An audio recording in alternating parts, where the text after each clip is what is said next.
হ্যাঁ, ফ্যান ছাড়া রাখলে সমস্যা নাই, তার ঘরের ফ্যান 24 ঘন্টা খালি ঘরে চললেও সমস্যা নেই। আমার বাবা চেষ্টা করছে জানালার বাইরে থেকে ওনার ঘরের ফ্যান বন্ধ করার জন্য, ওনার ছেলের বউয়ের ফ্যান। কারণ মেন দরজাতে তালা মারা বাইরে থেকে, ফ্যান ছেড়ে রেখে চলে গেছে বাইরে। এখন কি ইচ্ছা করে ছাড়া রাখছে নাকি?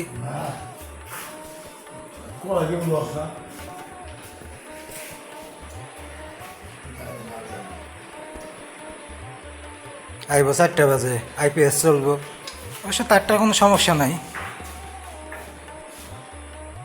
তার ধারণা যে উনি উশৃঙ্খল, চিল্লাচিল্লি চিৎকার চেঁচামেচি করে বাইরে বের হয়ে গেছে যাওয়ার সময়, এই জন্য হয়তো বা মনের ভুলে বন্ধ করেনি।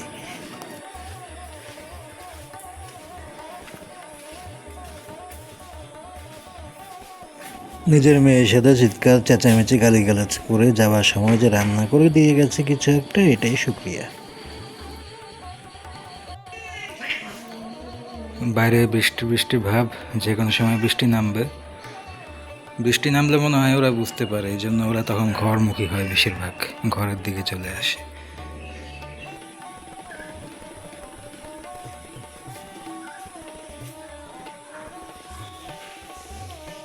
ভাত রেখে গেছে আমাদের ঘরের সামনে। পরবর্তীতে আমার কথাই ঠিক হলো, উনি দুপুরে লাঞ্চের আগেই চলে এসেছে।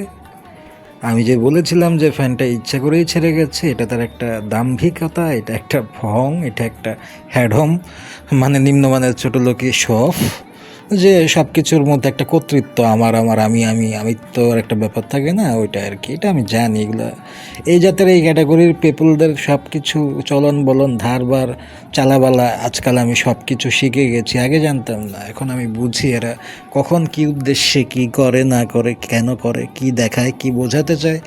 আমার বাবা ইচ্ছাকৃতভাবে বোকা ভাবা, মানে একটা ভান ধরে থাকে, নাকি উনি আসলেই বোকা আমি জানি না, উনি কাজটা ইচ্ছা করেই করে আমি বুঝি।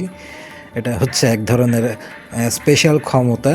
রিটায়ারমেন্টের পরে বউটু মারা গেলে হয়তো বা ছেলেদের মধ্যে এই ধরনের চলে আসে, মানে ছেলে মেয়ে বড় হয়ে গেলে অনেক কিছু বুঝে না বুঝে থাকার ভান ধরা, বুঝে সব কিছু ঠিকই, মানে আমাকে ধরা দিবে না, কিন্তু সে ঠিকই বলছে ব্যাপারটা। তো পরবর্তীতে উনি নর্মালি 4টা বাজে, 5টা বাজে, 7টা বাজে, 8টা বাজে, 12টা বাজে, ওনার টাইমের কোনো ঠিক নাই। আজকে উনি চলে এসেছে প্রায় 1.5 ঘন্টা পরে, লাঞ্চের আগে। তো তখন তো আমার কথা সত্যিই হলো যে সেটা ইচ্ছাকৃত হ্যাডম দেখিয়েছে। তারপরে এসে উনি অনেক পোচপাচ করে গোসল টোসল করে, 1 মাস পরে গোসল করেছে মনে হয়, তারপরে বের হয়ে গেল, কাপড় টাপড় ইস্ত্রি করে কোথায় যেন যাচ্ছে, খুব সেজে গুজে। যাই হোক, রান্না করে দেওয়াই ছিল, তাড়াতাড়ি চলে এসেছে, ঘরে তার কাজ ছিল, উনি হয়তো বা আবার নতুন প্রিপারেশন নিয়ে আবার বাইরে বের হবে রাতের উদ্দেশ্যে, একেবারে কখন ফিরে না ফিরে তার কোনো ঠিক নাই। এই যে কালকে রাতে আমাদেরকে ডিম ভাজি দিয়ে ভাত খাইয়ে দেওয়ার পরে ওনারা এই মাছ রান্না করেছিল, সেই মাছের কিছু অংশ বিশেষ আমাদের জন্য দুপুরে রেখে গিয়েছে।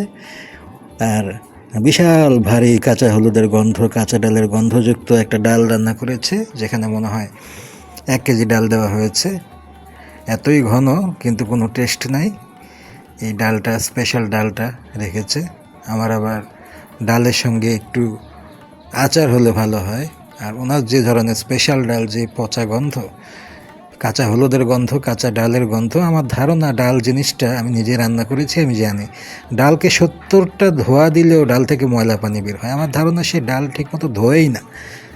রাত বাজে 12:30।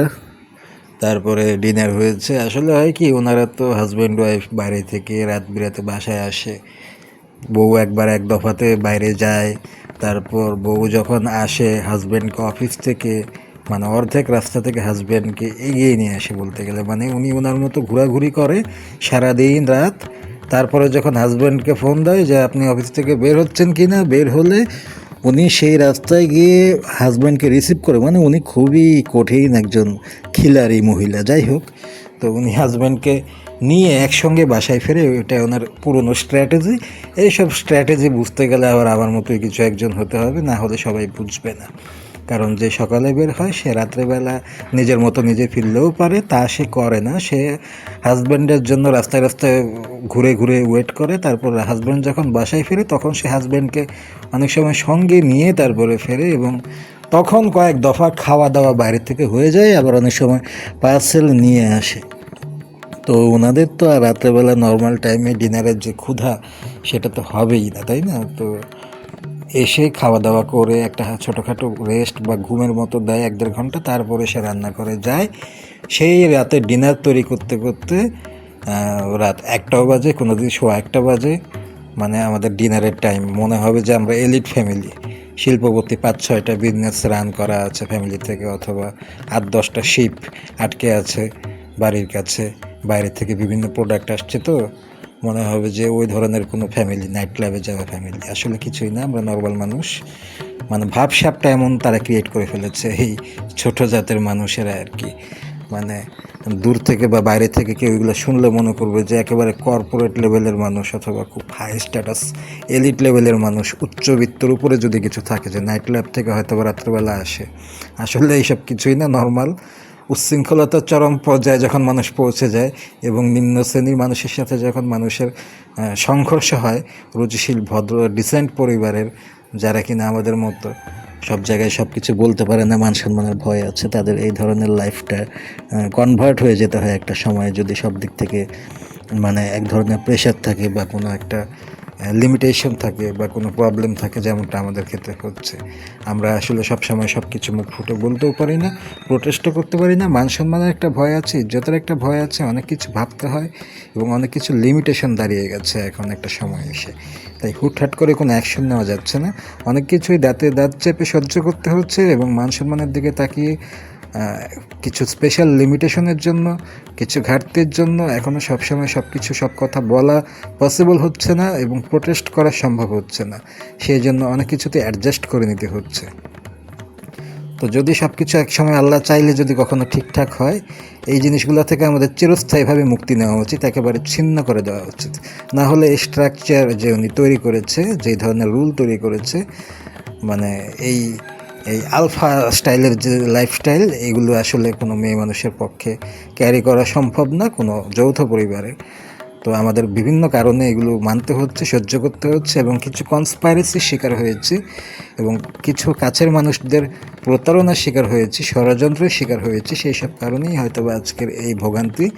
তো যাই হোক, আল্লাহ চাইলে একসময় সব কিছু ছুটে যেতে পারে। এই ডিম ভাজি দিয়েই কোনো মতো খেয়ে নিয়েছি রাত্রে, কারণ ওই যে বললাম যে স্বাভাবিক, সুস্থ, ভালো, ভদ্র, ডিসেন্ট ম্যানার জানা, মানে সীমাবদ্ধতা, মানে যেটাকে কি বলে, পরিমিতিবোধ শব্দটা হবে, পরিমিতিবোধ বা ম্যানার জানা, সভ্যতা জানা একটা ডিসেন্ট পরিবারের মানুষ হলে তারা বোঝে বিভিন্ন বিষয়, কিভাবে চলতে হয়, কিভাবে কি করতে হয়। এরা উচ্ছৃঙ্খল বর্বর জাতি, এদের সাথে কথা বলে না লাভ নেই, শিখেও লাভ নেই। এদের সাথে কথা বলার মতো পরিবেশ থাকে না, এদেরকে ভালো শিক্ষা, ভালো জ্ঞান দেওয়া যায় না, এদেরকে সময়ানুবর্তিতা, শিষ্টাচার, ডিসিপ্লিন এগুলো শেখানো যায় না। ভালো মানুষের কাতারে এরা পড়ে না, এরা কাউকে কিছু দিলে এরা নেয় না, এরা মূর্খ, এরা মানে খাঁটি একটা অজাত কুজাত। এদের সাথে ভদ্রলোকেরা কথা বলে পারে না, রুচিতে কুলায় না, তাই অনেক সময় অনেক কিছু দাঁত চেপে সহ্য করি, কিছু বলাও সম্ভব হয়ে ওঠে না। ব্যাপারগুলো যে চেষ্টা করা হয় না বা আমরা কখনো কোনো চেষ্টা করিনি তা এরকম নয়। আমাদের রিলেটিভস থেকে শুরু করে, আমাদের ফ্যামিলি মেম্বার্স থেকে শুরু করে সবাই সব কিছু চেষ্টা করেছে, চেষ্টা করে হতাশ হয়েছে, অপমানিত হয়েছে, কি বলে, বেজ্জতি হয়েছে, লাঞ্ছিত হয়েছে। ওই যে আগেও বলেছি যে অশালীন, অশ্রাব্য, নোংরা, তারপরে উচ্ছৃঙ্খল, বেপরোয়া, এই ধরনের ক্লাসলেস স্লাম এরিয়ার মেয়ে মানুষ যারা, যাদের মুখের কোনো তার নাই, কি বলে, সার্কিটহীন মেয়ে যেগুলো, এদের সাথে কথা বলে না কেউ পারে না, এদের সাথে কেউই পারে না, নিজের ইজ্জত যায়। এটা একসময় ছিন্ন করতে হবে। যদি কখনো ছিন্ন না করতে পারি একেবারে, আমাদের জীবন শেষ। সবাই দোয়া করবেন যেন কোনো একদিন এদেরকে সম্পূর্ণভাবে ছিন্ন করতে পারি, এটা ছাড়া আর কোনো উপায় নেই। আমার বাপের জন্য একটু সুমতি হয়, কারণ উনি এখনও ইমোশনে ডুবে আছে। পৃথিবীতে সব কিছু সংশোধন করা সম্ভব না, সব কিছু ঠিক করা যাবে না। ওই যে বললাম যে আলফা, ড্যাম কেয়ার, বেপরোয়া, নির্লজ্জ, বেহায়া, অশিক্ষিত, মূর্খ, ক্লাসলেস, জ্ঞানহীন, নির্বোধ এদের সঙ্গে না ঝগড়া করা, মারামারি করা, কাদায় মিশে শুকরের মতো জাপটি করা সবার পক্ষে সম্ভব হয় না। এদের থেকে একেবারে ছিন্ন হয়ে যাওয়া, ছিন্ন করে দেওয়া সবচাইতে ভালো।